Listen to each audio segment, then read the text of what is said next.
The sound of a hand striking flesh echoed through the ornate dining room. My glasses flew from my face, landing with a delicate clatter against the polished hardwood floor.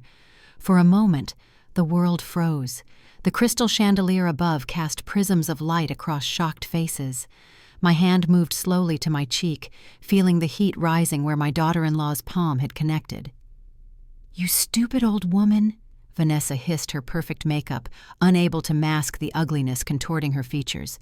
"Who do you think you are?" My son Marcus stood paralyzed behind her, his eyes wide but his body motionless, watching his mother being struck without intervening. That slap did more than knock my glasses off. It shattered every illusion I had carefully maintained about my family. In that crystalline moment of clarity, I knew what I had to do. My name is Eleanor Johnson. My friends call me Ella. I am 68 years old, and that slap was just the beginning of my story. Have you ever felt betrayal from the very people you trusted most in this world? I used to believe that family was the one constant in a changing world, that the love and sacrifice I poured into raising my son would be reciprocated when I grew older. Now, standing in the Cook County Courthouse, 6 months after that fateful slap, I face my son and his wife across the aisle as they attempt to declare me mentally incompetent and seize everything I own. But I'm getting ahead of myself. Let me take you back to where it truly began. For 43 years, I served as an elementary school principal in Southside Chicago. I dedicated my life to educating children from our Black community, teaching them to stand tall and proud in a world that too often tried to diminish them. My late husband James was the love of my life, and my rock for 45 beautiful years before a stroke took him 8 years ago. He was a civil engineer, a principled man who built bridges both literally across Chicago's rivers and figuratively within our community. Our modest 2-story wooden home on Oakwood Boulevard represents everything we worked for. Every board, every nail paid for with decades of honest work. It's not just a house, it's our legacy, the physical embodiment of 2 lives dedicated to service and sacrifice. After James passed, the house grew quiet. The spaces once filled with laughter and debate seemed to expand, becoming cavernous in their emptiness. But I found my rhythm again. I tended my rose garden that James had started for our 30th anniversary. I joined a book club for seniors at the Oak Park Community Center. I cooked Sunday dinners using recipes passed down through generations of Johnson women. Marcus would visit occasionally, though less frequently after he married Vanessa 6 years ago. My son had changed from the thoughtful, kind-hearted boy I raised. The man who now wore expensive suits and drove luxury cars seemed a stranger wearing my son's face. "Mom, you're living in the past," he would say, whenever I mentioned his childhood promises to take care of me. "Times are different now." Perhaps I should have seen the warning signs. The way Vanessa's eyes assessed the antique furniture James had lovingly restored. How she would casually mention senior living facilities during dinner conversation. The subtle suggestions that the neighborhood was becoming dangerous for someone your age. But love is blind, they say. And a mother's love is perhaps the blindest of all. 3 weeks ago, Marcus called unexpectedly. "Mom, we need to see you right away. There's important insurance paperwork you need to sign. It's urgent." His voice carried an unfamiliar tension. Something felt wrong, but I pushed the feeling aside. After all, this was my son. The next day, they arrived at my doorstep. Vanessa wore her camera-ready smile, the one she uses for her Instagram posts, where she portrays the perfect wife, the perfect homemaker, the perfect everything. Marcus stood slightly behind her, his eyes darting around, never quite meeting mine. "Oh, Mom, you're looking tired today," Vanessa cooed as she stepped inside her designer perfume, overwhelming the scent of the sweet potato pie I'd baked that morning. "We just need you to sign these simple insurance papers. Nothing to worry about." We sat in the living room where James and I had spent countless evenings. My fingers traced the arm of his favorite chair as Marcus spread documents across the coffee table. "Sign here, Mom," he said, pointing to a line at the bottom of the first page. "It's just updated insurance coverage." I glanced at the heading, Property Transfer and Liability Release Form. Not insurance at all.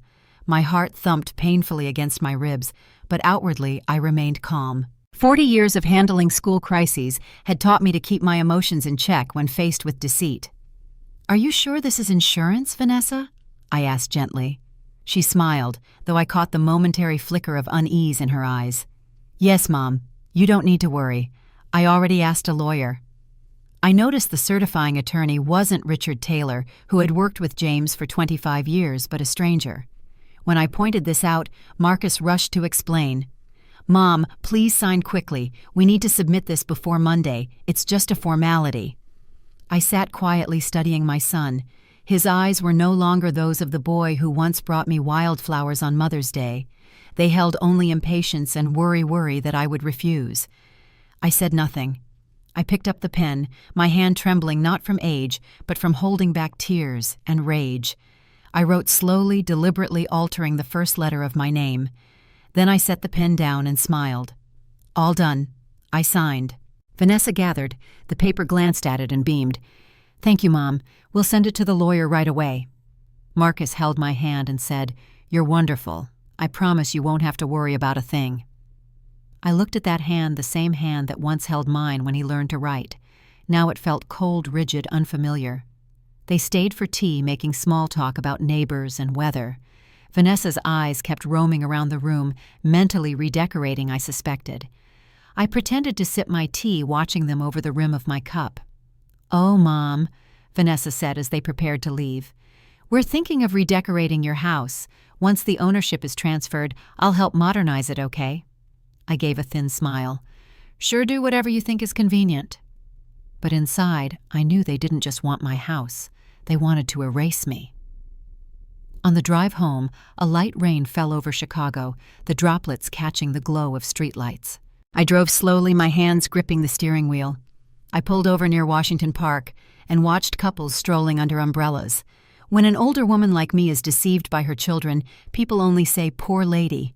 No one knows that behind the silence there's a storm brewing. I reached into my purse and pulled out a pale blue envelope. For 8 years it had remained sealed in my bedside drawer alongside James's handkerchief and the letters he sent while working on projects across Illinois. The envelope had yellowed slightly, but James's handwriting remained clear, slanted just like his speech had been deliberate and thoughtful. Open only if you are betrayed. I traced those words with my fingertip, but didn't open the envelope. Not yet. First, I needed to understand exactly what I was facing. That night, I couldn't sleep. I made chamomile tea and opened an old notebook recording every detail from the afternoon. Vanessa's eyes, Marcus's voice, the lawyer's name, the time, and even the altered signature I'd intentionally made. I wrote it all down like a lesson plan preparing for the final lesson of my life. Before going to bed, I whispered to myself, if they want to play this game, I'll play it to the end. But this time, I'm writing the rules. I closed the notebook and looked up at James's photo on the wall. His smile was as gentle as ever, but his eyes seemed to remind me, you have never been alone. The next morning, I brewed coffee, put on James's old cardigan, and looked out at my garden. The morning dew on the roses reflected light like scattered diamonds. I took a deep breath and clenched the blue envelope in my hand. James, I whispered, it's time to open it. My hand trembled as I broke the seal that had remained intact for 8 years. Inside were 2 items, a neatly folded sheet of paper and a small silver USB drive. The paper was a handwritten will, notarized by Richard Taylor. The first line made my chest tighten. I, James Johnson, being of sound mind, hereby declare that all assets, including real estate company shares and retirement funds, belong solely to my wife, Eleanor Johnson, for the remainder of her life. No one, including my son, is permitted to transfer or interfere in any form while she is alive. At the end, James had added, if you're reading this, you've endured the pain I feared most. But don't be afraid, Ella. Truth always stands with the righteous. I pressed the paper to my chest. It felt like he was holding me again. The USB had a small label. When you need the truth, it will speak. I plugged it into my laptop. A single folder appeared, Johnson Evidence. 3 video files dated 06/04/2016, 09/11/2017, and 12/06/2019. The first video showed James sitting across from Richard in his office. If I'm gone, I want everything to go directly to Ella, James said firmly. You're worried about Marcus. Richard asked. "I love my son, but Vanessa is too ambitious. I'm afraid if we don't prepare, Ella will be the one who pays." The second file contained an audio recording of James recounting how Vanessa once suggested helping manage their assets, while Richard advised not to share account details with her. The last file showed James looking directly into the camera, his voice steady. "Ella, if you're watching this, it means I'm no longer with you. This USB contains evidence of your legal ownership. If anyone tries to take it away, go see Richard. Don't react too quickly. Let them show their true colors." I burst into tears, not from fear, but from being loved and protected even after he was gone. Night fell. Chicago rain mixed with the sound of wind through the trees outside my window. I opened my notebook and wrote clean, methodical lines like I was preparing a lesson plan: time, file names, instructions, next steps. I secured the will in my safe and hid the USB in a secret compartment of a picture frame James had carved years ago. Then I found my old contacts and called Richard Taylor. His voice was warm, gravelly, and genuine. "Ella, how long has it been? James must be smiling somewhere." I swallowed hard. "Richard, I need to see you about James's will." He paused for a few beats. 10 o'clock tomorrow morning, the old office." I set the phone down. Silence settled on the window pane. The house seemed to exhale with me. I made more tea and opened another notebook, my planning book. I wrote in large letters at the top, "Do not react quickly." Underneath, I bullet-pointed my strategy meet: Richard confirm legality asset protection plan. Don't argue with Marcus or Vanessa, record audio. Take notes, collect evidence of coercion, pretend to cooperate. Let them think I'm weak and will keep signing. I practiced my performance. "I don't remember. What was that paper from the other day Vanessa helped me with the signature? I'm afraid I'll sign it wrong. Marcus, I'm old now. I trust you too." Those sentences felt like velvet wrapping a blade. I stood before the mirror and looked into my own eyes. Still me, but with a new layer of resolve. I practiced smiling, slowly, dipping my head slightly so others would think I was fragile. Every gesture had intent not to perform for an audience, but to set a trap for those who underestimated me. I replayed James's video. I paused at the moment he said, "Don't react too quickly." I wrote that sentence on a small slip of paper and tucked it into my wallet. I also wrote, "Dignity is not for bargaining." Late that night, I stood on the porch watching the rain fall straight like silver threads. When he was alive, James used to call Chicago's rain the city's background music. I closed my eyes and felt my heartbeat blend with that melody. I wasn't afraid anymore. I just felt calm. Before sleep, I did what any good teacher would do. I compiled evidence. I printed screenshots of Vanessa's social media posts flaunting Johnson Estate. I noted the times, saved the links. I photographed the fake insurance contract circling property transfer and liability release. I marked the unfamiliar lawyer's name. I even noted Marcus's attitude that day, avoiding eye contact, urging me to sign, saying, "Just a formality." I placed everything into a folder labeled Evidence Copy 1. Copy 2 held the duplicated USB. Copy 3 was a backup of both a hidden folder on my hard drive, password protected, with James's and my wedding date. Morning arrived with soft golden light filtering through my curtains. I poured coffee into the old mug that reads, "World's Greatest Principle," a gift from my students upon my retirement. I touched those words and felt a slight ache. Greatest, yes, but not naive. I changed into a dark blue dress, put the will and the backup USB in my bag, and stuck a note on the refrigerator door. "Breathe deep. Don't react quickly. Let them talk." I tidied the kitchen, pulled the curtains closed, and locked the door. Outside, Chicago's sky was bright blue after a night of rain. I stepped down the porch stairs and took a long, steady breath. At 10 o'clock, I would go to James's old office, the place where our story began, and perhaps the place where I'd begin again. I got in the car and buckled my seatbelt. The world's greatest principal mug rested in the cup holder, trembling slightly as the engine started. I placed my hands on the wheel and smiled faintly. "James," I said to the rearview mirror, "I'll meet you in memory. As for me, I'm going to see Richard." The car rolled forward. The road ahead was dry, straight, and long. Inside the cabin, the radio murmured just enough to hear like a whisper, "Don't be afraid." I wasn't afraid anymore. I just wanted what was right. The next morning, Chicago lay under a thin veil of fog, soft as breath. I drove to the old law office, a brick building in the heart of downtown. It had been nearly 8 years since I set foot there, yet everything seemed unchanged. The polished brass nameplate, the little bell on the door that rang whenever someone entered. Richard looked older, his hair grayer, but his eyes remained bright and steady. When he saw me, he stood up and offered a faint, wistful smile. "Ella, you got here earlier than I expected." I smiled back, feeling the weight of years between visits. "Thank you for taking a last-minute meeting. I think James trusted you enough to know I'd need you someday." He gestured toward the leather chair opposite his desk. "Have a seat, Ella. We have a lot to talk about."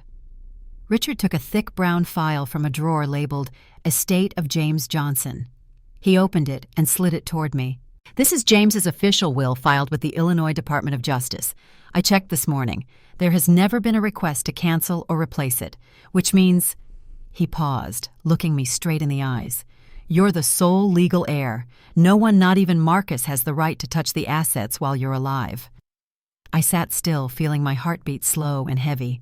A strange mixture of comfort and pain spread through my chest. James had prepared everything so carefully, yet I had let my kindness be exploited. Richard turned to the second page, his voice lower now. "And this is something James never told you." He pulled out 2 sets of documents stamped with international bank seals and slid them toward me. James opened 2 contingency accounts overseas, one in Canada, one in Switzerland. Both are under your name, and you're the sole beneficiary. These accounts were automatically activated after James's passing, but require my confirmation to ensure security. I froze. I had lived frugally, surviving on pension and James's company shares. I never imagined he had planned this far ahead. "Oh, James," I whispered, "even after death you were still protecting me." Richard smiled softly and nodded. "That's how he always was.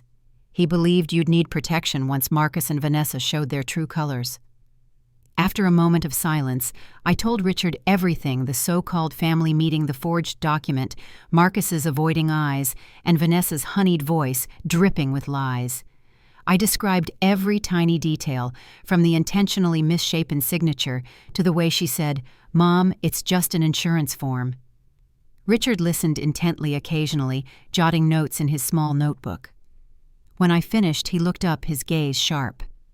"They've broken the law, Ella. If we can prove you were coerced or deceived into signing, that's falsification of legal documents. And if there's intent to seize assets, the penalty is even harsher." I nodded, though my heart was torn. Marcus was still my son, after all. I didn't want to send him to prison, even knowing he had betrayed me. Richard read the look in my eyes. His voice softened. "Ella, I know you're still a mother, and that's what makes you noble. But James wouldn't want you to live humiliated. There's a way to expose them without direct confrontation."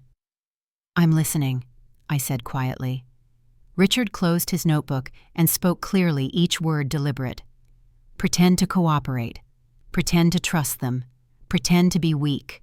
The more they think you're unsuspecting, the more careless they'll become. Meanwhile, I'll collect evidence, video footage, recordings, financial records.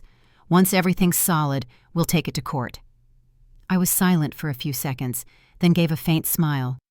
"Feign weakness to defeat the strong. James used to tell me that." Richard nodded. "So you agree?" My answer was steady. "I do. If they think I'm just a senile old woman, I'll let them believe it until they dig their own graves." The meeting lasted over 2 hours. Together we drafted a plan. I would return to Marcus's house, act remorseful, and say, "I've thought it over." I'd let them talk freely while secretly recording with a device Richard provided. He would contact the banks to secure all assets in my name. Meanwhile, he would file for a property supervision order to prevent unauthorized transfers. Before I left, Richard placed a reassuring hand on my shoulder. "Ella, you're not alone. We'll do this the right way, by the law, not by anger." My eyes stung. "James, I was lucky to have a friend like you, and I'm lucky you're still here to help me." He chuckled softly. I'm helping because I don't want James showing up in my dreams to yell at me for letting you get cheated." That made me laugh, a sound that was both painful and warm. As I stepped outside, sunlight filtered through dew-soaked trees. I stood on the steps, lifted my head to the blue sky, and took a deep breath. It felt like I had finally stepped out of the fog. Everything was becoming clear. I knew exactly what I had to do. That evening, I sat at my dining table and wrote a short card to Marcus. "I'm sorry for getting upset the other day. I've thought about it and maybe I was too rigid. If you and Vanessa need me to sign the papers again, I will, as long as everyone's happy." I sealed the card in an envelope and mailed it. A small move, but the opening act of my counterattack.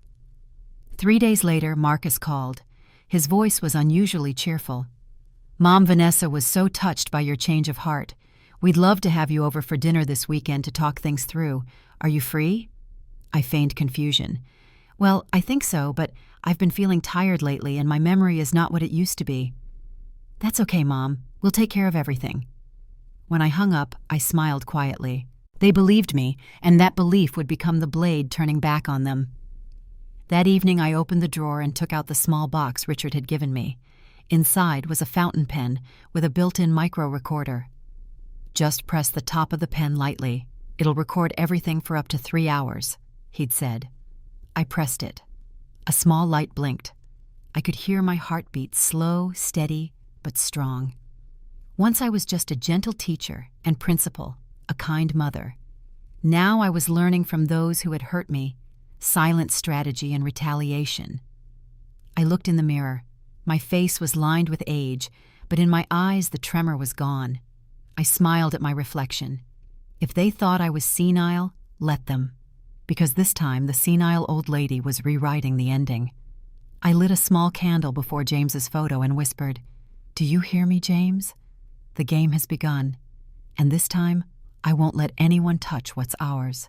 The flame flickered, reflecting in my eyes, bright, deep metallic. Outside, the wind rustled through the tall oaks like whispered encouragement. I gripped the pen tightly, my weapon not of violence, but of quiet precision. 2 days before the reconciliation dinner, I woke early and made my usual cup of chamomile tea.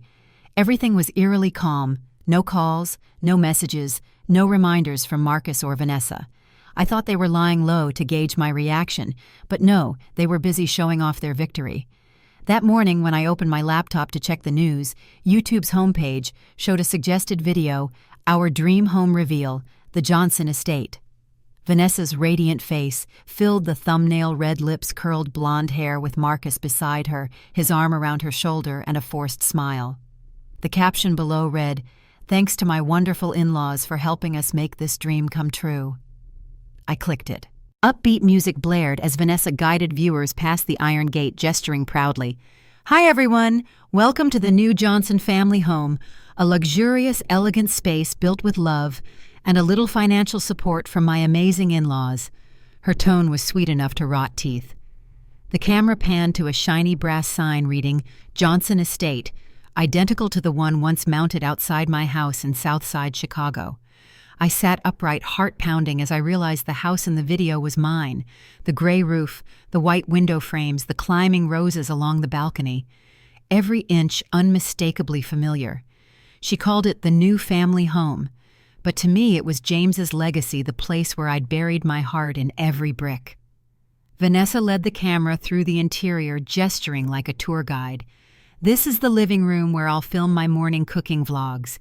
And here's the kitchen, my favorite space." She opened a cabinet and pulled out a set of crystal glasses. I recognized them instantly, the wedding set engraved E&J 1978. My hands clenched, nails biting into my palms.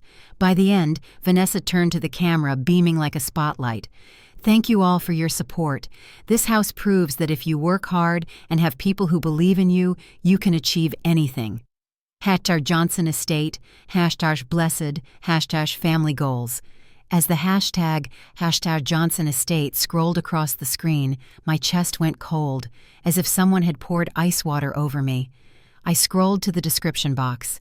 In italics it read, "House purchased and registered under the name of Vanessa Johnson, with financial sponsorship from my wonderful mother-in-law, Mrs. Eleanor." My name sat there surrounded by thousands of likes and glowing comments. It turned out they had used my name to take out a $400,000 mortgage. I didn't scream or break anything. I simply opened my browser and downloaded that video. Then another house tour before renovation Q&A, how we got our dream home. Each one was living evidence. In another clip, Vanessa sat on my sofa flashing a bank statement. A lot of people asked how we got approved for the loan so fast. The secret is having a trustworthy financial guarantor, my mother-in-law. Love you, Mom. She formed a heart with her hands and laughed brightly. Marcus sat beside her, silent eyes cast down like a man hiding guilt. I paused. The video inhaled deeply, then pressed print. White sheets fed from the printer one by one, each labeled with the video title, upload date, views, comments, hashtags, and their smiling, lying faces.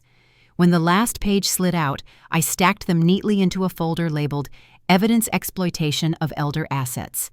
I picked up the phone and called Richard. He answered after 2 rings. Ella. Richard, I need to see you, or at least you need to see this. I sent the video link via email. Less than a minute later, his voice dropped tight with anger. Good Lord, she made this public. Not just public, Richard, I replied. She used my name to take on debt. He was silent for a few beats, then spoke slowly. Ella, this is textbook elder financial abuse. Very serious, but don't rush. The more she flaunts it, the more we have to use. Let her keep filming. Let her keep talking. I understood immediately. As I used to tell my students, the one who talks the most in class often reveals the most about themselves. Vanessa was talking, and soon every boast would become evidence. That afternoon, I reopened my old social media account. I hadn't posted since James died, but I still followed a few groups, including Vanessa's. She had just posted a new story, a sunset view of the glowing house captioned, "Thank you, Mom Eleanor, for making my dream come true." I tapped the heart icon, then calmly commented, "The new house is beautiful, Vanessa. You deserve happiness." Moments later, she sent a private message. "You saw it, Mom. I was worried you'd misunderstand. I just wanted to show appreciation." I typed slowly, "It's fine, dear. I'm just proud of you both." A heart emoji popped up. Vanessa believed me. I leaned back in my chair, sipping cold tea, a faint smile curling at my lips. Only one thought crossed my mind. Beautiful, like a trap closing shut. That night I organized my files. The first folder, will and USB original evidence. The second, videos and social media. I labeled each with timestamps and notes, upload dates, Vanessa's hashtags, her subtle mentions of parental support. I even saved all the comments, especially one that stood out. "Vanessa, I work at the bank. I remember your loan file. You got approved so fast because your mother-in-law's name was on it." An offhand comment, but more powerful than any confession. I printed the page and added it to the file. As I was about to close my laptop, my phone buzzed. A message from Marcus. "Mom, Vanessa posted the house video. Did you see it? Everyone loves it. Thanks again for helping us." I looked at the text, my hand trembling slightly, then replied, "It's nothing, son. I just want you both to be happy." I knew if I said anything different, he'd be suspicious. But right now, everything was unfolding perfectly. I set the phone down and opened the old wooden cabinet where James used to keep his blueprints. I brushed a thin layer of dust off the surface. "James," I whispered, "they're showing off their prize, but they don't know it's evidence." Moonlight spilled across the table, silver and sharp. I wrote in my journal, the lines even and steady. Vanessa posted house video, used my name to borrow $400,000, had Johnson Estate, downloaded and printed everything, sent to Richard. He said, "Don't rush, let her keep filming." I agree.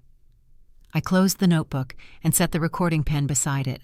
Tomorrow I'd visit them with a smile, compliments, and the air of a proud but forgetful mother. In the silence, I felt a strange calm. I used to teach my students that those who know when to stay silent often hold the real power. Now I understood that truth more than ever. I closed my eyes, listening to the rustling wind outside. In it, I could almost hear James's voice. "Ella, let them build their stage. When the curtain falls, all you have to do is stand up."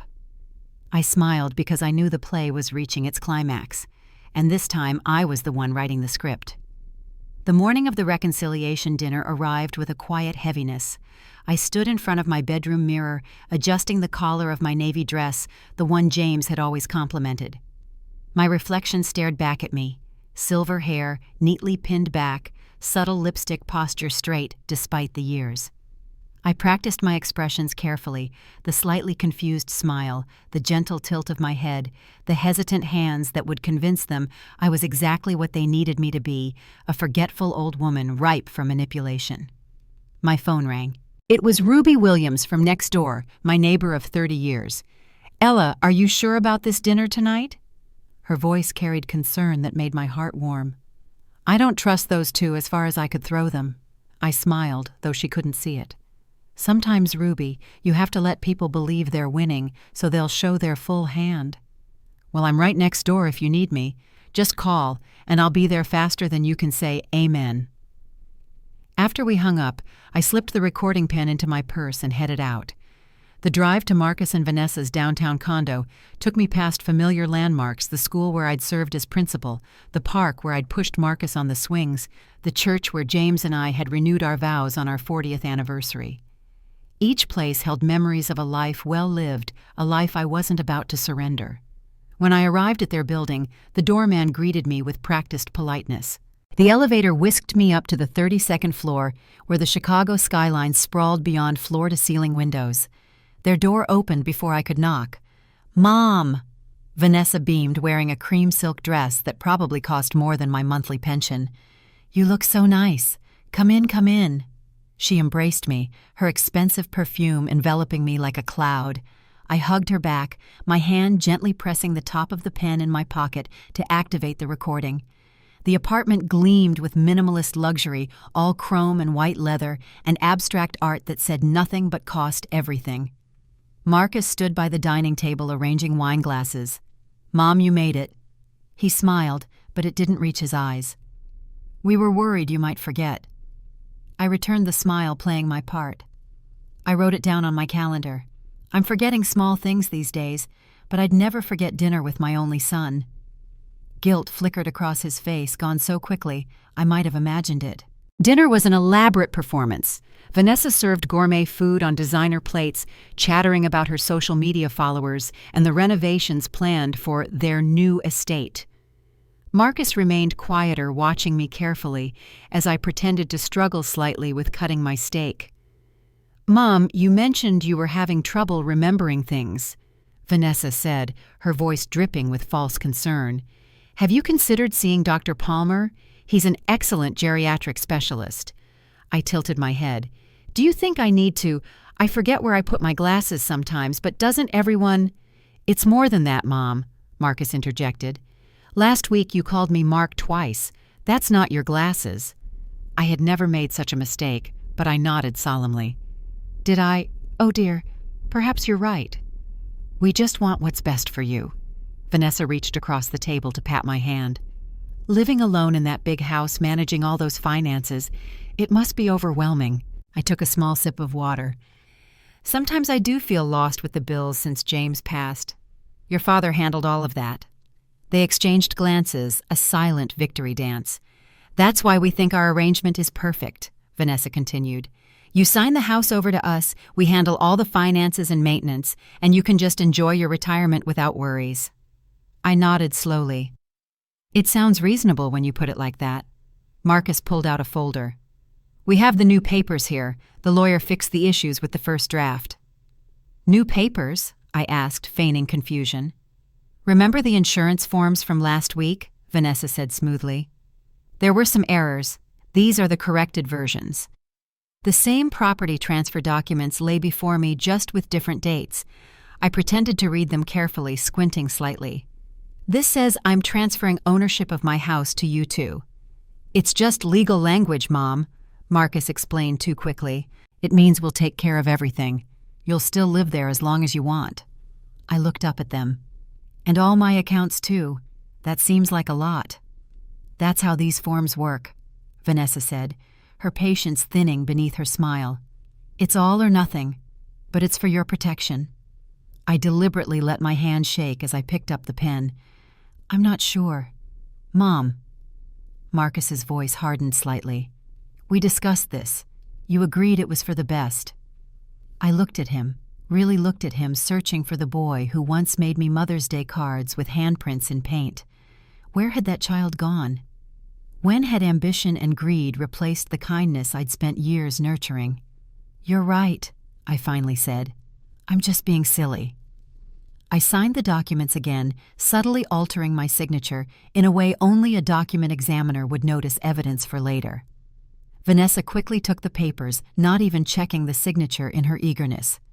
"Perfect. I'll have these filed tomorrow." As we moved to the living room for coffee, I carefully steered the conversation. "I saw your video about the house, Vanessa. It was lovely." Her eyes lit up. "You saw it. Wasn't it amazing? We already have 15,000 views. People love seeing transformation stories." "It certainly is a transformation," I agreed mildly. I hardly recognized my own home. "It's not really your style anymore, Mom," she said dismissively. "Too dated. We're bringing it into this century." "And the mortgage?" I asked innocently. "I noticed you mentioned my name in the video." A flash of panic crossed her face before she recovered. "Oh, that was just for the followers. They love family stories. The loan is completely in our names." "I see," I said, though I'd already obtained copies of the mortgage documents from Richard showing my name as guarantor. "Well, it all sounds wonderful." The evening continued with surface pleasantries, but something had shifted. My questions, innocent as they seemed, had made them uneasy. As I prepared to leave, Marcus pulled me aside in the hallway. "Mom, are you okay with all this? Really?" For a moment I saw uncertainty in his eyes, a crack in the facade. "Of course, son." I patted his cheek. "I just want you to be happy." His shoulders relaxed. "We are happy, and we'll make sure you're taken care of."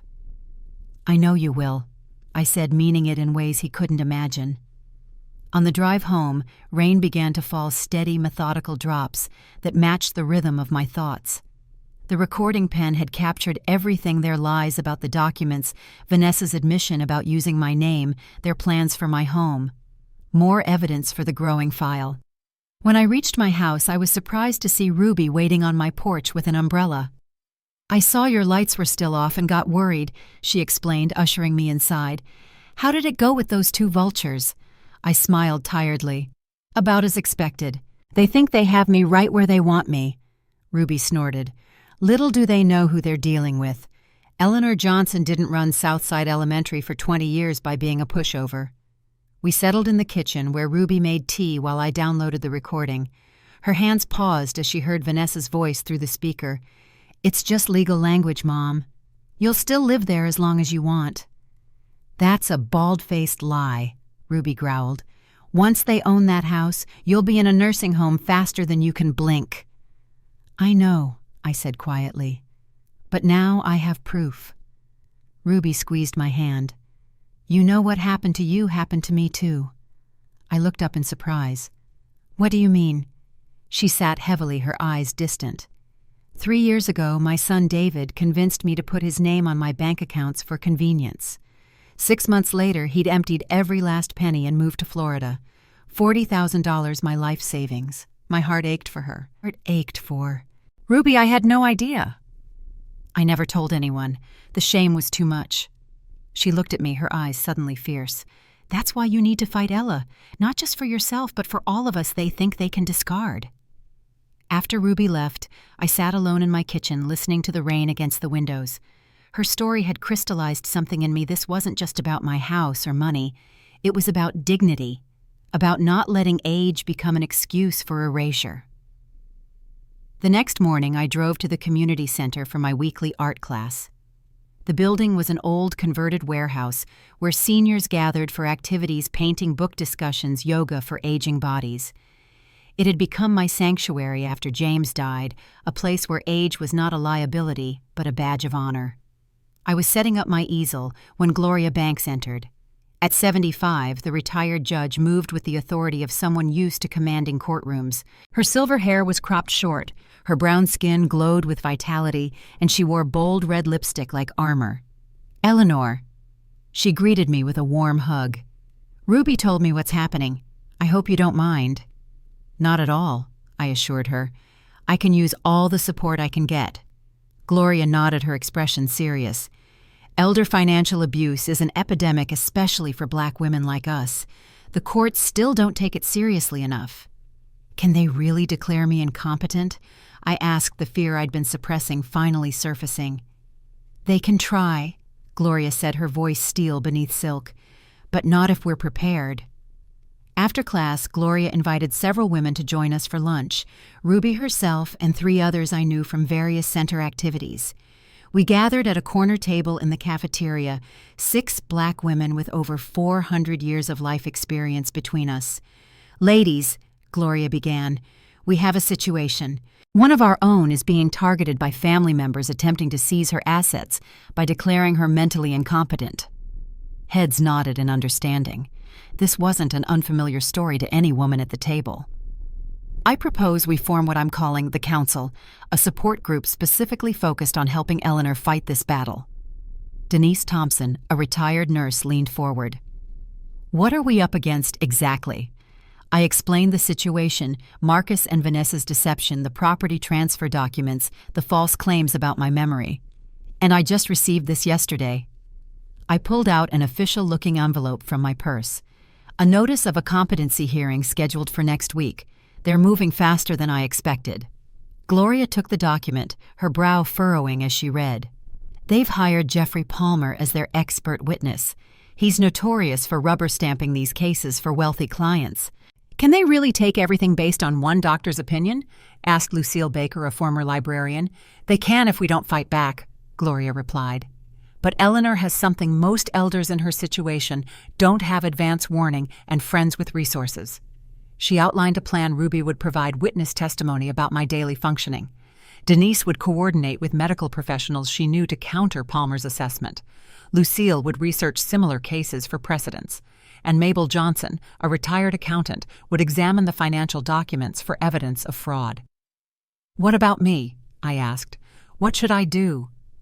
Gloria fixed me with a steady gaze. "You, Eleanor, need to prepare for the performance of your life. They expect you to walk into that hearing confused and defeated. Instead, you'll be articulate, dignified, and thoroughly prepared." As our impromptu meeting concluded, each woman embraced me with whispered encouragements. For the first time since discovering Marcus and Vanessa's betrayal, I felt something beyond anger or sorrow. I felt the power of collective resistance. That afternoon, as I worked in my garden tending to James's roses, my phone buzzed with a message from Ruby. "Check Vanessa's Instagram now." I quickly washed the soil from my hands and found my tablet. Vanessa had posted a new video titled, "Caring for My Mother-in-Law with Memory Loss." My blood ran cold as I clicked play. The video showed me dozing on my couch during a recent visit, my head tilted awkwardly, glasses askew. Behind me, Vanessa spoke in a hushed, martyred tone. "She used to be a principal. Now she forgets to turn off the stove, but I still care for her like my own mother because my husband loves her so much." The camera panned to show Marcus nodding solemnly in the background. Then came footage of Vanessa helping me take medicine, holding a glass of water, while I looked disoriented. I remembered that day clearly. I'd had a migraine, and Richard had suggested a medication that made me drowsy. Vanessa had filmed me right after I'd taken it. The entire 6-minute video was neatly edited with captions floating over somber music. "Caring for the elderly is a journey full of challenges. Not everyone understands a daughter-in-law's struggles." I scrolled down to the comments, each one stabbing like a knife. "Poor daughter-in-law. She's a saint to put up with that old woman. She looks totally senile, probably abusive too. Crazy grandma vibes." I couldn't believe my eyes. All my life, I'd been a respected educator, never spoken too harshly, led with dignity and compassion. And now online, I was reduced to crazy grandma. My hands trembled as I called Gloria. "They're building their case publicly," she said after watching the video. "This isn't just about the house anymore. They're trying to destroy your reputation to justify what they're doing." What do? Document everything. Download the video before they delete it. We'll use their own tactics against them. That night, I sat alone in the living room, the blue glow of the screen washing over my face.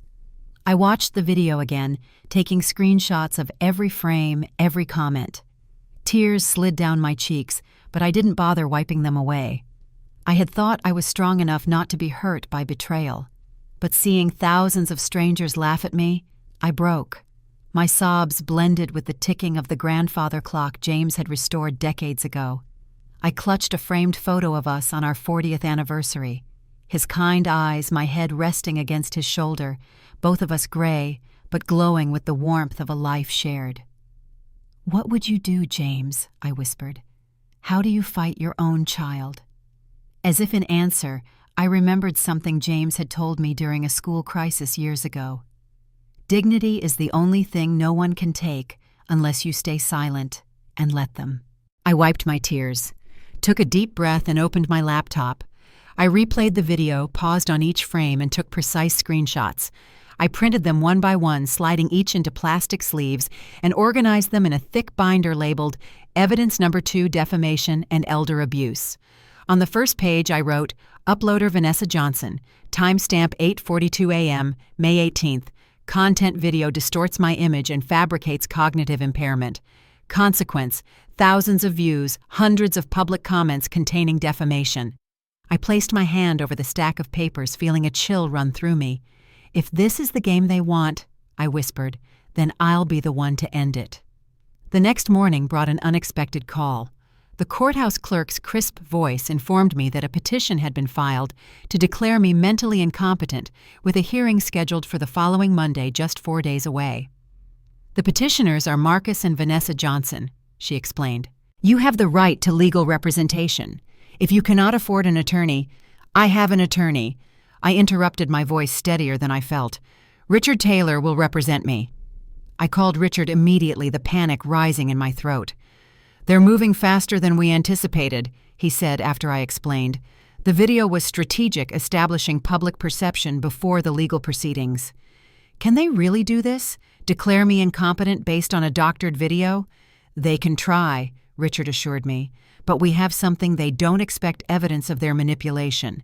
I need you to bring everything to my office today, every recording, every document." As I gathered my evidence files, the doorbell rang. Through the peephole, I saw a man in a suit holding a clipboard. When I opened the door, he handed me an envelope. "Eleanor Johnson. You've been served with a temporary restraining order prohibiting you from accessing your financial accounts pending the outcome of your competency hearing." I took the paper with numb fingers. They had frozen my assets, my checking account savings, even my pension deposits. I had no access to my own money. At Richard's office, I spread everything on his desk: the recordings, the videos, the property transfer documents, James's will, and now the restraining order. Richard examined each item carefully, his expression growing grimmer by the minute. "This is a coordinated attack," he concluded. "They're trying to isolate you financially, then emotionally. Classic elder abuse tactics." "What can we do?" "File an emergency petition to lift the financial restrictions. And we need to prepare you for Monday's hearing. Dr. Palmer will try to make you appear confused, disoriented. You need to be the opposite: poised, articulate, unflappable." As Richard outlined our strategy, his office phone rang. After a brief conversation, he turned to me, his expression troubled. "That was the bank. Someone attempted to withdraw $50,000 from your savings account this morning using your power of attorney." "I never gave anyone power of attorney," I said, alarmed. "Exactly." Richard's eyes narrowed. "They fabricated documents. This has escalated from unethical to criminal." That afternoon, Gloria organized a meeting at her home, a beautiful brownstone filled with African art and legal books. The council gathered in her living room, along with Richard and a woman I hadn't met before. "This is Dr. Vivian Carter," Gloria introduced us. "She's a geriatric psychiatrist who's agreed to perform an independent evaluation."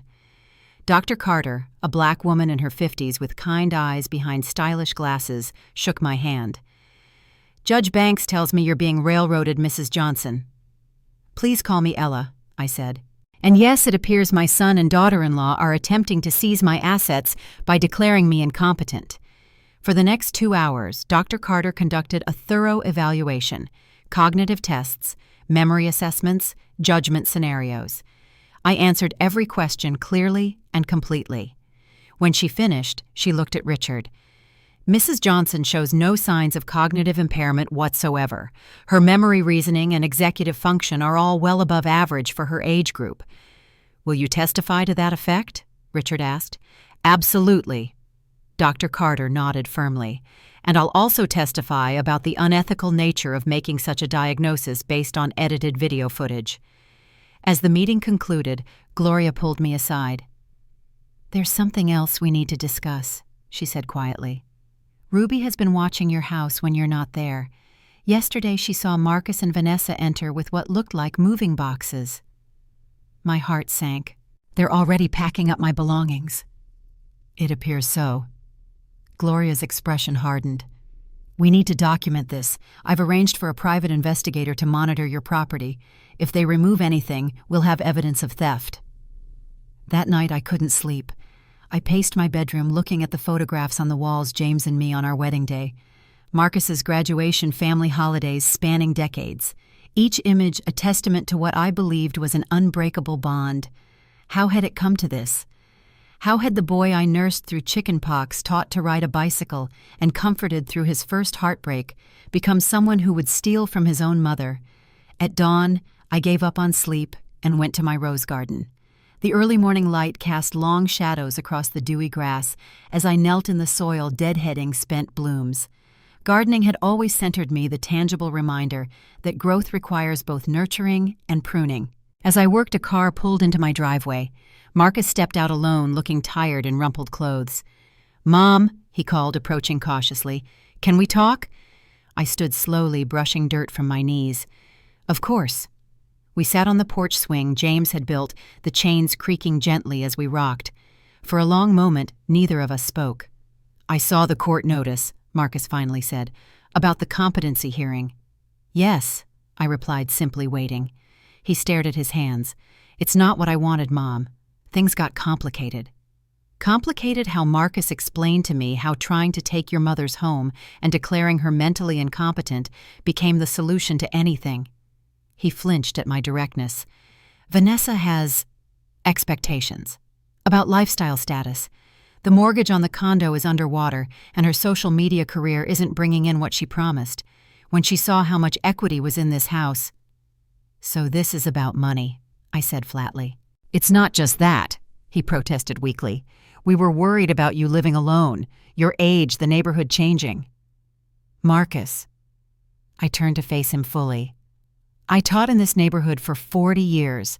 I know every family on this block. This has been my home for 5 decades. If you were truly concerned, you would have offered to move in with me, not try to move me out."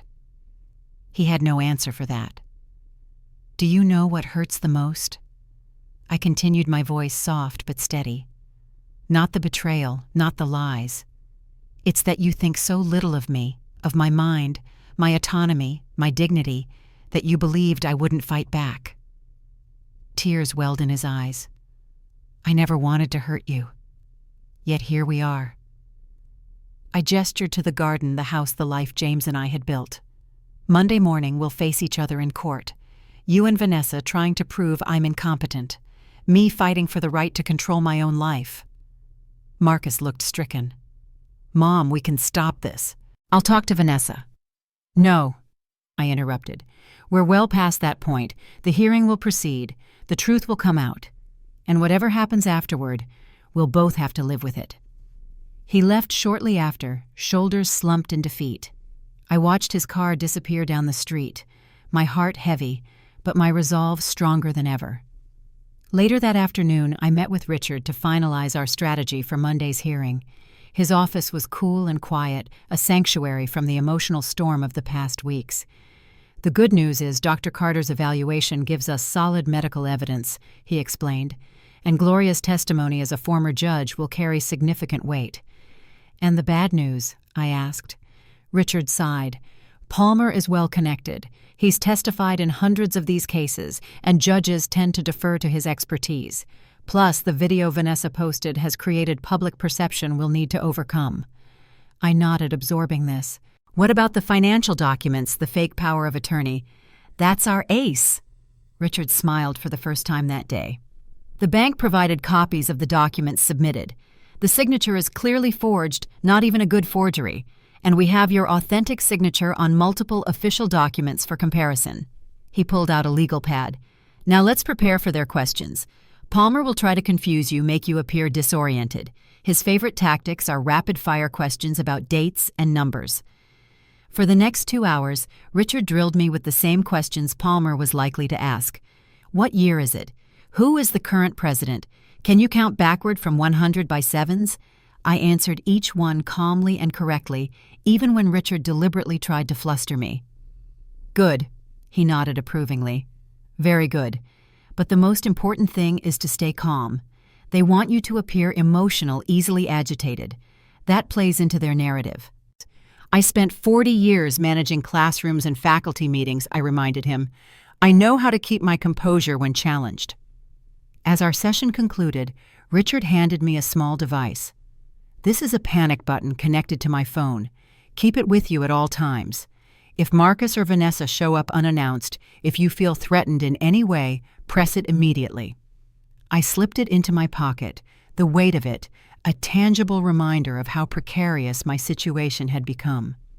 That evening, Ruby and Gloria came over with dinner, Ruby's famous jambalaya and Gloria's peach cobbler. We ate at my kitchen table, the same table where I'd helped Marcus with homework, where James and I had planned our retirement, where I now planned my legal defense. "I saw Marcus earlier," I told them. "He came by alone." Gloria's eyes sharpened. "What did he want?" "I think he's having second thoughts, but he's in too deep to back out." Ruby snorted. "Too deep in Vanessa's clutches, you mean? That woman has had her claws in him from day one." "Maybe," I sighed. "But Marcus is a grown man. He made his choices." We finished dinner, and as Gloria gathered her purse to leave, she hesitated. "There's something you should know before Monday," she said. "I've been doing some digging into Vanessa's background. She's been involved in 2 previous lawsuits, both settled out of court, both involving elderly individuals who claimed she manipulated them financially." I stared at her. "You're saying she's done this before?" Gloria nodded grimly. "I believe your son's wife is what we call a professional predator, someone who deliberately targets vulnerable individuals, particularly the elderly." The knowledge settled in my stomach like a stone. This wasn't just about my house or Marcus's financial troubles. It was something more calculated, more sinister. After they left, I sat on my porch watching fireflies blink in the gathering dusk. The evening air carried the scent of my roses and distant summer rain. I thought about James, about Marcus as a child, about the life I'd built and was now fighting to preserve. I reached into my pocket and pulled out the old blue envelope, the one that had contained James's will and the USB drive. I had kept it as a reminder. Turning it over in my hands, I noticed something I'd missed before: a small bulge in the paper, a slight thickness in one corner. Carefully, I tore along the seam and discovered a hidden compartment James had created in the envelope itself. Inside was a small folded note in his handwriting. "My dearest Ella, if you found this, then the worst has happened. Remember our trip to the safety deposit box in 2016. The key is in my old tackle box bottom compartment. Whatever happens, know that I prepared for everything. All my love, James." The safety deposit box. I had forgotten about it entirely in the chaos of James's death. We had visited the bank together, but he had never told me what he placed inside. Tomorrow I would find out. But tonight, holding this last message from my husband, I felt a renewed sense of purpose. Monday's hearing wasn't just about keeping my home. It was about honoring everything James and I had built together, a legacy of integrity, dignity, and truth that no court ruling could ever diminish. I tucked the note into my journal and whispered to the night sky, "I'm ready, James. Whatever comes, I'm ready." Monday morning arrived wrapped in a soft golden light that seemed incongruous with the gravity of the day ahead. I woke before dawn, my body tense with anticipation. Today would determine not just my legal status, but the future trajectory of my relationship with my only child. I dressed with deliberate care, a tailored navy suit I'd worn to countless school board meetings, pearl earrings James had given me on our 30th anniversary, and sensible low heels that wouldn't betray my nerves. My hair was neatly styled makeup, subtle but polished. The mirror reflected a woman of dignity, not the confused, helpless figure Vanessa had portrayed in her videos. The safety deposit box key weighed heavy in my pocket.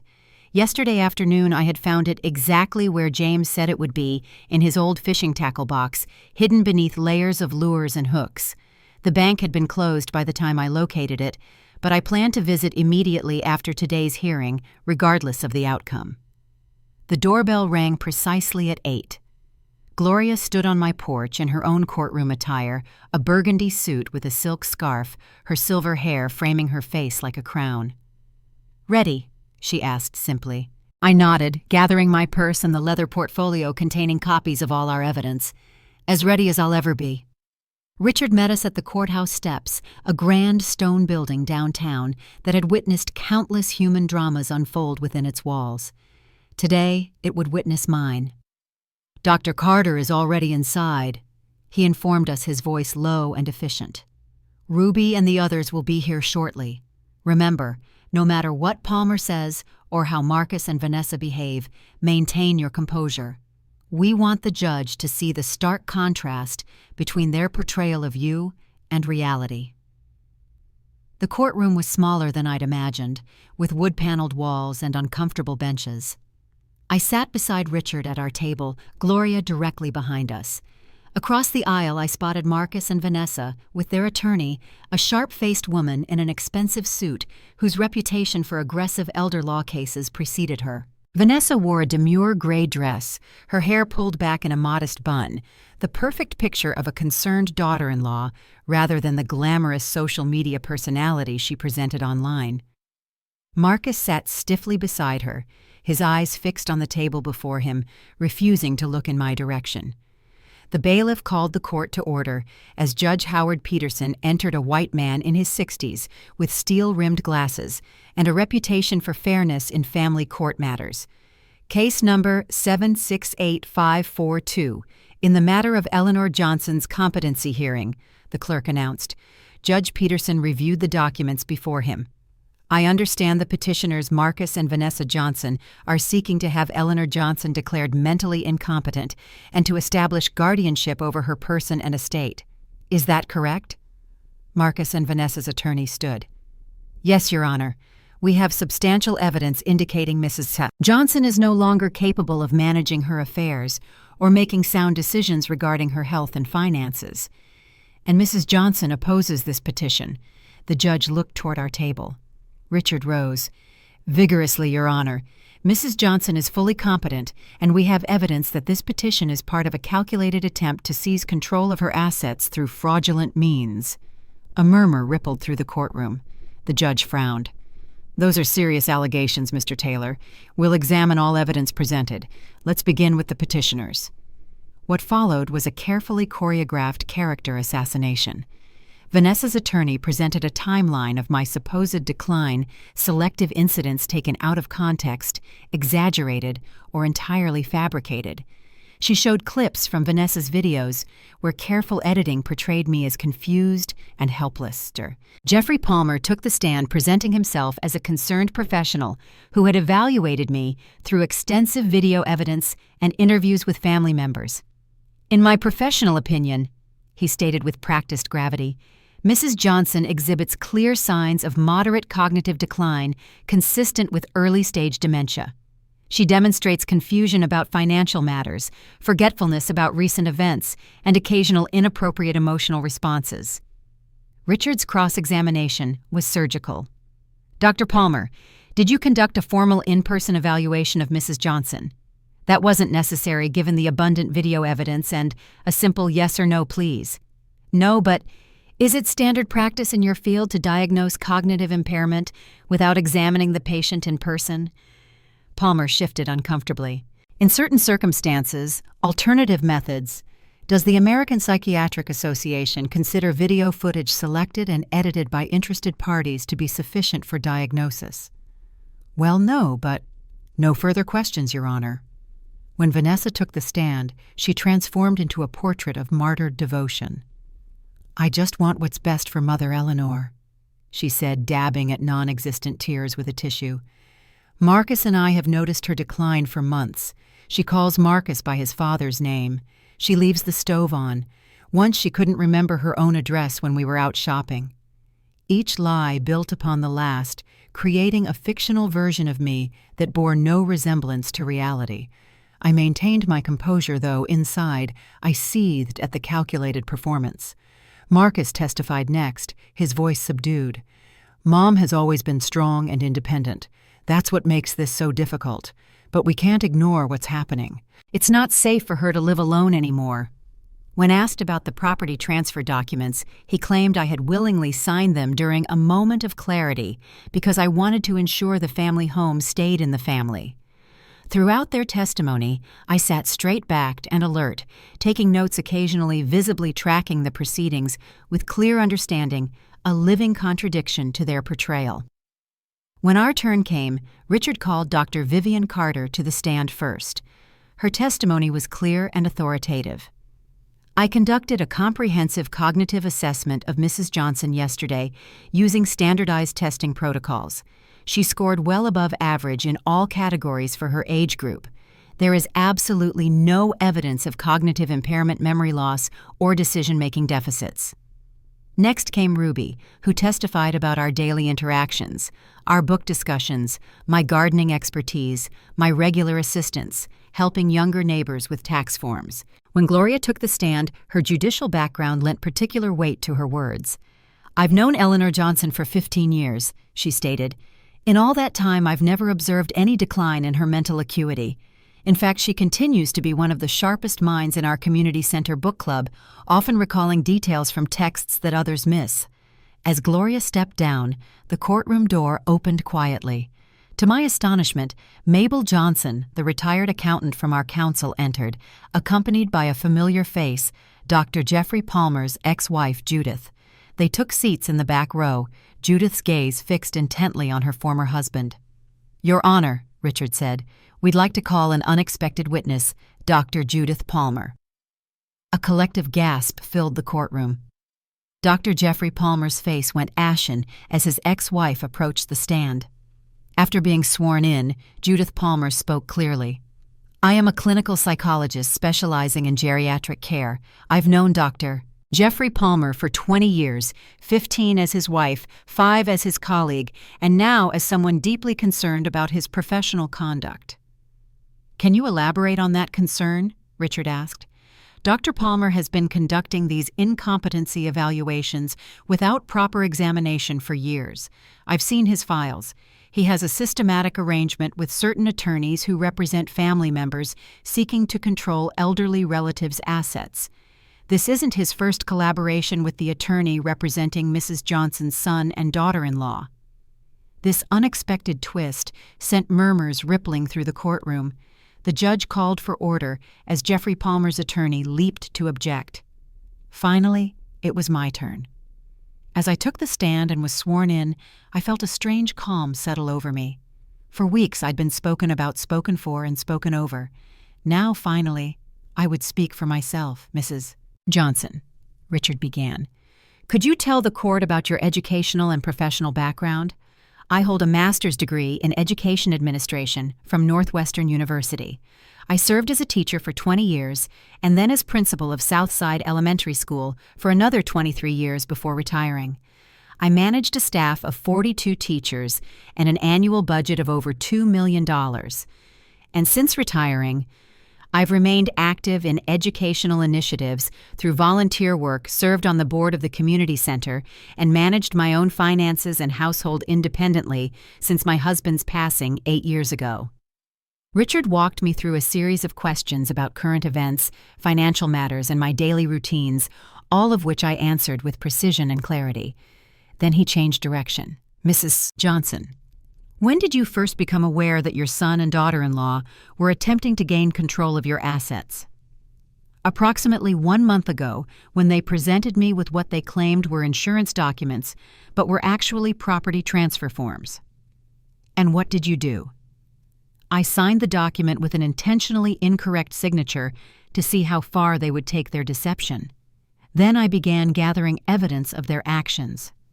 Richard presented the court with our evidence: the altered signature, the recordings of Vanessa's admissions about the mortgage, the bank's confirmation that my name had been used as guarantor without my knowledge, and documentation of the attempted unauthorized withdrawal using a forged power of attorney.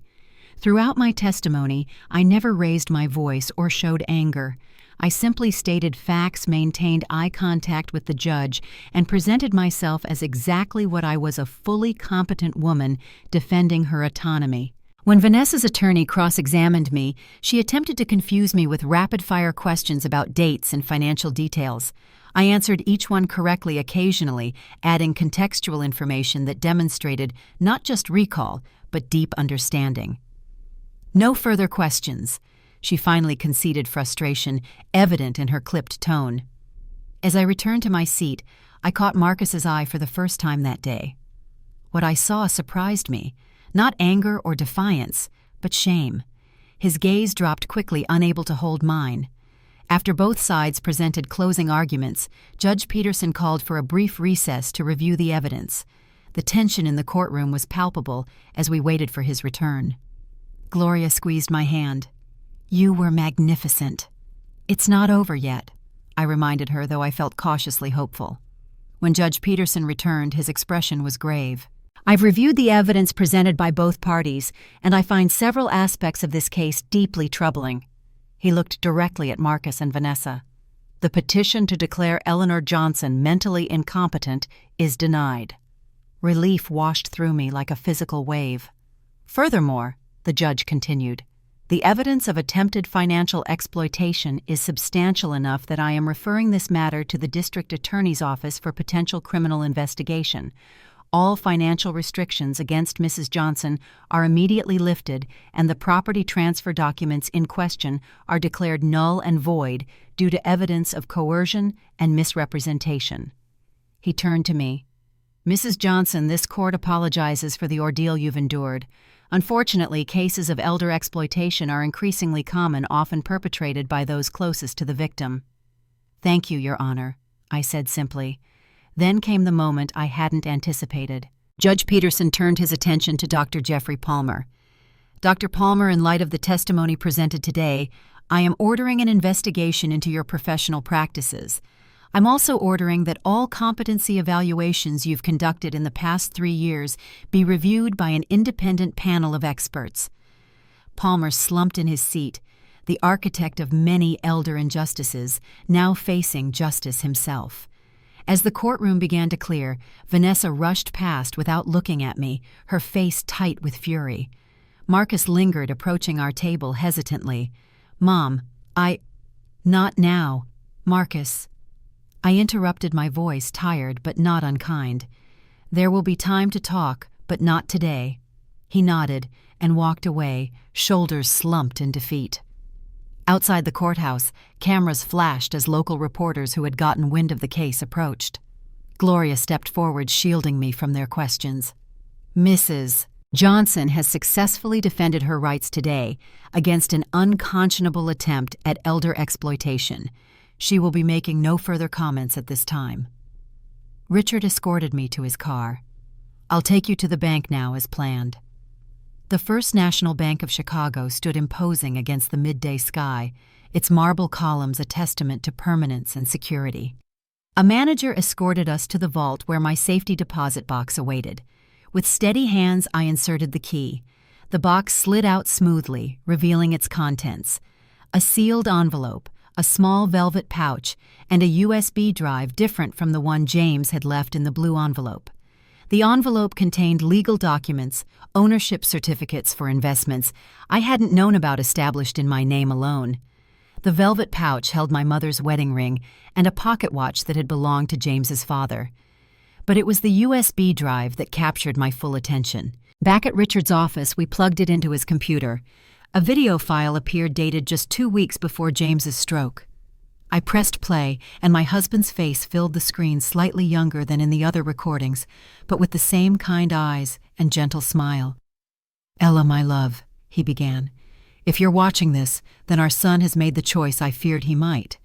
I've watched Marcus change since meeting Vanessa. I've seen how money and status have become more important to him than the values we raised him with." James shifted in his chair, his expression pained. I tried to guide him back to remind him of who he really is, but some lessons can only be learned through consequence. "I've arranged for Richard to represent you if this day ever comes. The documents in the safety deposit box ensure that no matter what happens, you'll be financially secure." He leaned closer to the camera. "But Ella, when this is over, remember that Marcus is still our son. He's lost his way, but I believe I have to believe that the good man we raised is still in there somewhere. If he finds his way back to you, to the real values of our family, find it in your heart to forgive him, not for his sake, but for yours." Tears streamed down my face as James's final message concluded. "I love you, Ella Johnson. You are the strongest woman I've ever known. Whatever happens, hold your head high and remember dignity cannot be taken, only surrendered. And you, my love, have never surrendered anything in your life." The screen went dark. I sat in silence, absorbing his words, feeling his presence across the years. Richard gave me a moment before speaking. James was a good man. He saw this coming somehow. He always could read people better than I could, I admitted. I never wanted to believe Marcus could change so fundamentally. "What will you do now?" I considered the question carefully. "First, I need time to heal. Then, we'll see." 3 months passed. The district attorney's investigation moved forward methodically, focusing primarily on Vanessa's pattern of elder exploitation. To my surprise, they discovered connections between her and 2 other cases of financial abuse targeting elderly women in different states. This wasn't her first attempt, it was simply the first time she had failed.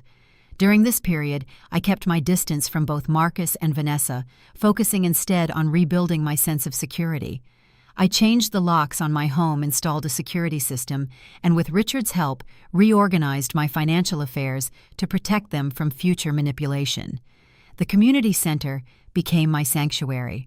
There, surrounded by my council of wise women, I found purpose beyond my personal pain. One evening, as we finished our weekly book discussion, Gloria approached with an idea. "Ella, have you considered that what happened to you could help others?" "What do you mean?" "I've been thinking. The reason you prevailed is because you had advance warning legal support and a community of women standing with you. Most elders facing exploitation have none of those things." She paused, eyes bright with purpose. "What if we created something, an organization, a foundation to provide those resources to others?" The idea took root instantly. That night I couldn't sleep, my mind racing with possibilities. I pulled out my old teaching notebooks and began to outline what would eventually become the James Johnson Foundation. By morning, I had filled 20 pages with ideas, a legal support network, educational workshops about elder rights, a hotline for those facing exploitation advocacy at the policy level. I was sketching a logo, a stylized rose, James's favorite flower, when the doorbell rang. Through the peephole, I saw Marcus standing alone holding a small potted plant.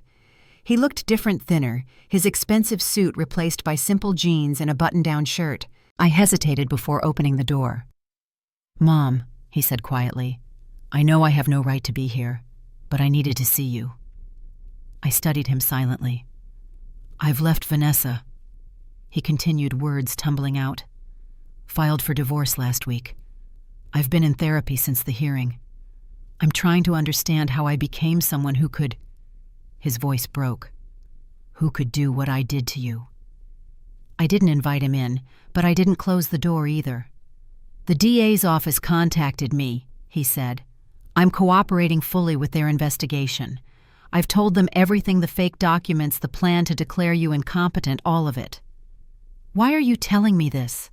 I asked, my voice steadier than I felt. "Because you deserve the truth.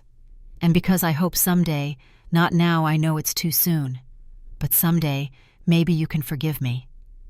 I looked at the man before me, searching for traces of the boy I raised. "Forgiveness is earned, Marcus. It's not granted on request." He nodded, eyes downcast. "I know. I'm prepared to spend the rest of my life earning it." He held out the small plant, a white orchid, delicate and hopeful. "This isn't a peace offering. It's just—" A beginning, if you'll allow it. I took the plant, but made no promises. Time will tell. As he turned to leave, I called after him. "Marcus?" He paused, looking back. "Your father left a message for you. He believed the good man we raised is still inside you. I hope he was right." His eyes filled with tears. He nodded once and walked away. That orchid became a symbol not of forgiveness granted, but of possibility. I placed it on my windowsill, where it would receive morning light, neither neglecting it nor giving it special attention.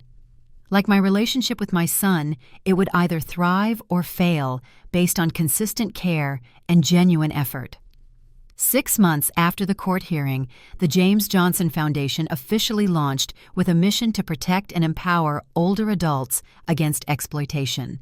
We started small, a donated office space at the community center, a volunteer staff consisting of the council and a few law students Richard recruited, and a modest website describing our services. Gloria, now our legal director, arranged for free consultations with attorneys specializing in elder law. Denise coordinated health assessments to provide documentation of cognitive capacity.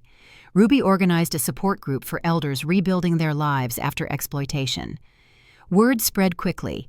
Soon we were receiving calls not just from Chicago, but from across Illinois. Each story echoed elements of my own children pressuring parents to sign over assets, caregivers isolating elders from friends and community financial institutions failing to recognize warning signs of fraud. 4 months after our launch, we received an unexpected visitor, a representative from the State Attorney General's office interested in our work and seeking our input on proposed legislation to strengthen elder protection laws.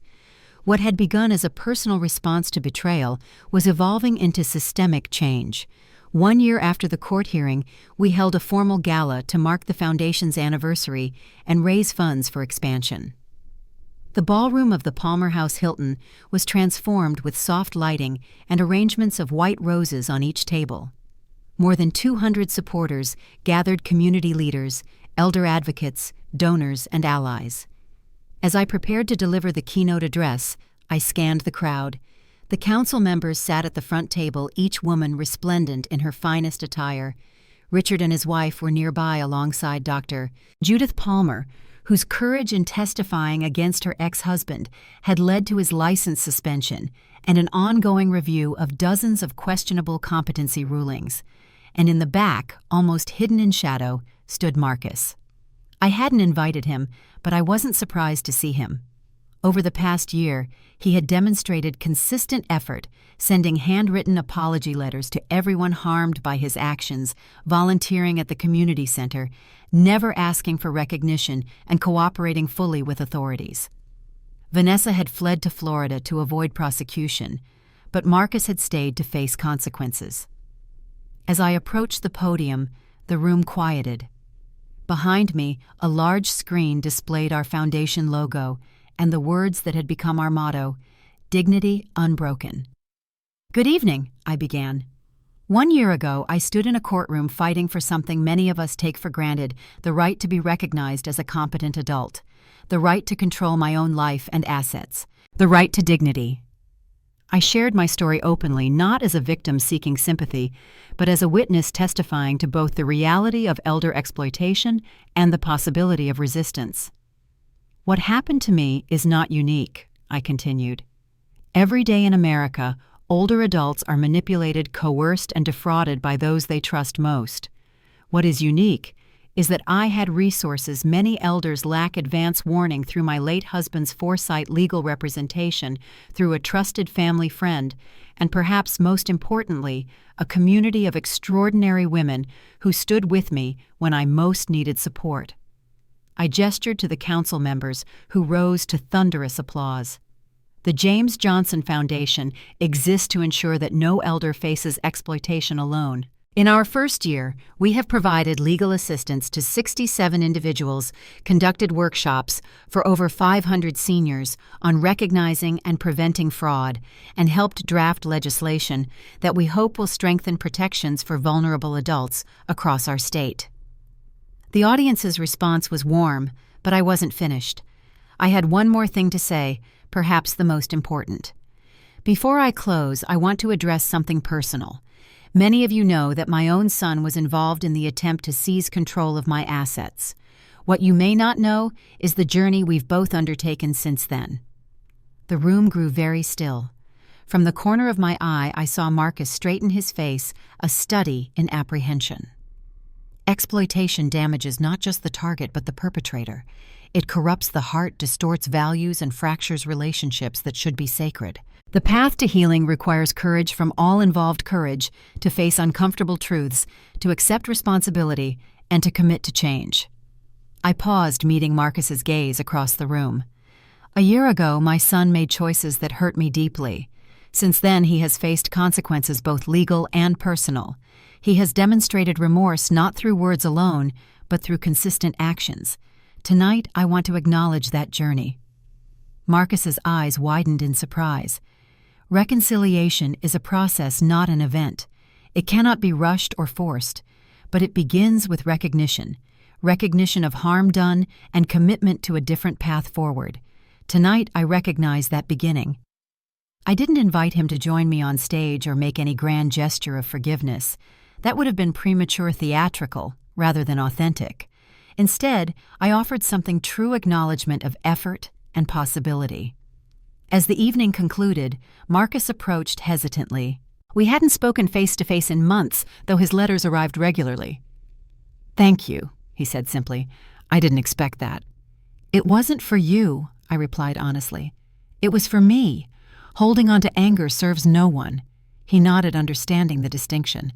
"The foundation is extraordinary, Mom. Dad would be proud." "Yes," I agreed. "I think he would be." "Would it be possible?" He hesitated. "Would it be possible for me to volunteer, not for recognition or to ease my conscience? I just want to help prevent others from making the choices I made." I considered his request carefully. The foundation needs someone to develop educational materials for family members, helping them understand how to support aging parents without controlling them. Your experience might be valuable there. It was a tentative olive branch, not full reconciliation, but a path toward it. Marcus recognized it for what it was and accepted it with appropriate humility. 2 years after the court hearing, the foundation had grown beyond what any of us had initially imagined. We now occupied a full floor of an office building in downtown Chicago, with a staff of 15 and satellite offices emerging in 3 other Illinois cities. Our work had been featured in national publications, and I had testified twice before state legislative committees, considering enhanced elder protection laws. On my 70th birthday, the council organized a surprise celebration at the community center. Friends, colleagues, and clients gathered to honor not just my personal milestone, but our collective achievement in changing the landscape of elder advocacy in Illinois. The highlight came when Governor Pritzker arrived unexpectedly to announce the passage of the Eleanor Johnson Elder Dignity Act, comprehensive legislation strengthening protections against financial exploitation and establishing a statewide elder justice task force. As I stood beside the governor for photographs, I caught sight of Marcus at the back of the room. Over the past year, his role at the foundation had expanded naturally as he demonstrated genuine commitment and valuable skills. He now led our family education program, helping adult children navigate the complexities of supporting aging parents while respecting their autonomy. Our relationship had evolved too, not returning to what it had been before, but growing into something new. We met monthly for lunch conversations, gradually expanding beyond foundation business to include more personal topics. He had begun dating again a social worker named Sarah, who specialized in trauma recovery and seemed to genuinely respect his journey of accountability. After the governor departed, Marcus approached with a small wrapped package. "Happy birthday, Mom," he said, his voice carrying the careful respect that had characterized our interactions since the reconciliation began. Inside the box was a framed photograph I had never seen James holding infant Marcus in the hospital, both bathed in soft light from a nearby window.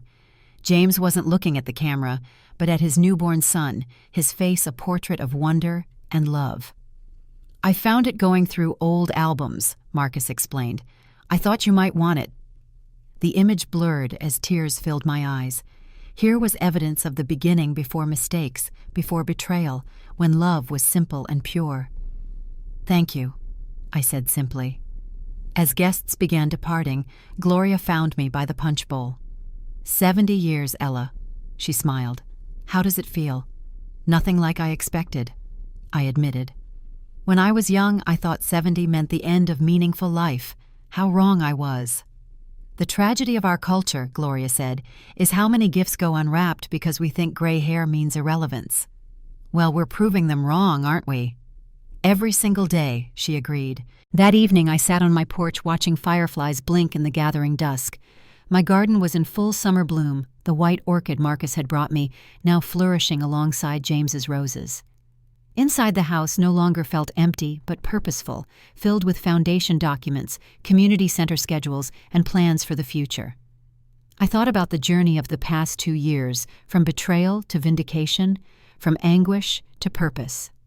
I had lost some things, the uncomplicated trust in my son, the assumption of family loyalty, but gained others, deeper friendships, renewed purpose, and clearer understanding of my own strength. My phone buzzed with a text from Gloria. "CNN just confirmed your interview spot next week. The Eleanor Johnson Elder Dignity Act is going national." I smiled. From private pain to public policy, this was the wider purpose I had found. Later, as I prepared for bed, I paused before the photograph of James on my nightstand. His kind eyes seemed to hold the same certainty they always had, that I was enough, that I would find my way, that dignity was my birthright. "We did it, James," I whispered. "We turned darkness into light." In the quiet of my bedroom, I opened my journal and wrote the date at the top of a fresh page. Below it, I added, "Today I turned 70. The governor named a law after me. My son gave me a photograph of his birth. My friends celebrated not just my life, but our collective vision. 2 years ago, when Marcus and Vanessa tried to declare me incompetent, they inadvertently set me on a path to greater purpose. What was meant to diminish me instead expanded my life in ways I never imagined. Next month, I'll testify before Congress about elder exploitation. The foundation is opening 2 new offices. The council has grown to include women from across the state. I think often about James's final message to me: dignity cannot be taken, only surrendered. I've come to understand that dignity is not merely personal resistance, but collective affirmation.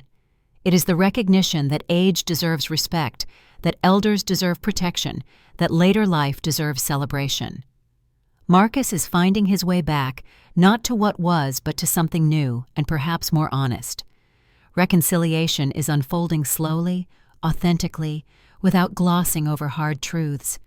This morning, I found another white hair and smiled. Each one earned, each one a badge of survival, each one proof that I am still here, still growing, still becoming. Eleanor Johnson, age 70, not finished, just beginning. 5 years later, on my 75th birthday, I stood at the podium of a national conference on elder justice, surveying the audience of advocates, policymakers, and survivors from across the country. When I turned 70, I began, "I thought I had reached a pinnacle. Today at 75, I realize it was merely a plateau on a continuing ascent." And the James Johnson Foundation now had offices in 12 states. The Eleanor Johnson Elder Dignity Act had inspired similar legislation in 28 states and at the federal level. Our family education program, led by Marcus and now expanded into a comprehensive curriculum, had transformed how thousands of adult children approached care for aging parents. Marcus sat in the front row, Sarah beside him, with their 2-year-old daughter, little Ella, named for me. Our relationship had healed not through forgetting the past, but through honoring it, acknowledging the harm done while creating space for growth and redemption. The council members were there too. Gloria, Ruby, Denise, Lucille, and Mabel, now joined by dozens of other women who had formed similar circles in their own communities. What had begun as a support group for one woman facing betrayal had evolved into a movement of elders reclaiming their power. 5 years ago, I continued, I spoke about dignity as resistance. Today, I speak about dignity as transformation, the power of elders to reshape not just our personal narratives, but our collective future. We stand at a crossroads. America is aging. By 2030, 1 in 5 Americans will be 65 or older. How we treat our elders, whether we value their wisdom or dismiss their worth, whether we protect their autonomy or exploit their vulnerability, will define not just their quality of life, but the character of our society. The James Johnson Foundation envisions a world where age is honored, elders are protected, and later life is celebrated, not as decline, but as culmination. Where wisdom is recognized as a national resource. Where dignity is unbroken from first breath to last. The applause was thunderous, but what moved me most were the faces hundreds of older adults with eyes bright with purpose, younger advocates listening with genuine respect, and my son, now a man his father would have recognized again. After the speech, as attendees mingled during the reception, I found a quiet moment with Marcus and little Ella. "You were magnificent, Mom," he said, the pride in his voice unforced and authentic. "Thank you," I replied, watching as little Ella twirled in her party dress, oblivious to the significance of the moment, yet benefiting from its ripples. "Do you remember that day in court?" Marcus asked quietly, "when I thought I was protecting you by taking away your rights?" "I remember. I was so wrong," he said, his voice humble, "about everything, about what it means to age, about what elders need, about how to honor a parent." I nodded, accepting the acknowledgement without needing to underscore it. "What you've built," he gestured to the room filled with advocates and allies. "Dad would be amazed." "No," I smiled, taking his hand. "He wouldn't. He always knew exactly what I was capable of. That's why he prepared the way he did, not to fight my battles, but to ensure I had the resources to fight them myself." Little Ella tugged at my skirt, lifting her arms to be picked up. As I held my granddaughter, I saw in her bright eyes the continuation of everything James and I had built, not just material assets, but values, purpose, legacy. "This is what matters," I told Marcus softly. "Not houses or bank accounts, but what we pass forward, the values that outlive us." That evening, back home in my garden, I sat watching the sunset paint the sky in shades of gold and rose. 75 years of life spread behind me, each with its lessons, each with its gifts. The path had not been easy or straight, but it had led to this moment of profound peace. My phone rang, Gloria calling to check in after the conference.